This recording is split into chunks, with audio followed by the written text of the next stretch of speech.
આજ તારીખ 22થી લઈને 25મી સુધી અરબ સાગરમાં વાવાઝોડું શક્તિ ત્રાટકશે અને 26મીએ વાવાઝોડું ગુજરાતમાં અસર દેખાડશે. સૌરાષ્ટ્ર, કચ્છ અને ગુજરાતના કેટલાક જગ્યાએ ભારે પવન ફૂંકાશે અને ભારે વરસાદ થશે તેવી આગાહી કરતા હવામાન શાસ્ત્રી અંબાલાલ પટેલ.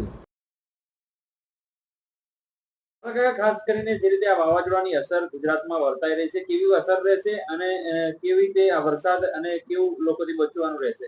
વાવાઝોડાની પૂછી તો હવામાન ખાતું કરશે, પરંતુ આજે લો પ્રેશર મુંબઈ અને ગોવા વચ્ચે બનશે અને તે તબદીલ થઈને લગભગ 22, 23, 24, 25માં વાવાઝોડું બનશે.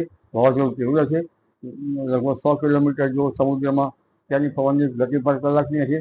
ત્યારબાદ 26 તારીખ લગભગ મે પછી રિટર્ન લેશે અને પાછું પરત ગુજરાત તરફ આવશે.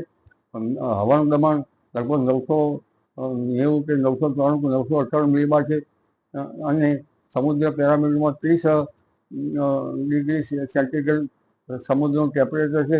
એટલે વાવાઝોડું બનવાની પ્રક્રિયા તો રહેશે. શુષ્ક પવનની ગતિ પણ રહેશે, એટલે વાવાઝોડાની ગતિવિધિ તો રહેશે. પરંતુ આ વાવાઝોડું ભારે તબાહી સુધી રહેશે અને તારીખ 26થી રિટર્ન થઈને 28, 29, 30, 31 સુધી પણ તેની અસર ગુજરાતના ભાગોમાં રહેશે અને વિવિધ ભાગોમાં ભારે વરસાદ થવાની શક્યતા રહે છે. બીજું વાવાઝોડું બંગાળ ઉપસાગરમાં 28મી લગભગ મેથી ઓનવર્ડ થશે. હાલમાં આંદોમાન નિકોબાર ટાપુ પર ભારે વરસાદ થશે અને આ વાવાઝોડાના ગતિવિધિના કારણે પશ્ચિમના પવનના કારણે ચોમાસું દક્ષિણ કેરળ કાંઠે લગભગ 28 મી આસપાસ આવવાની શક્યતા રહે.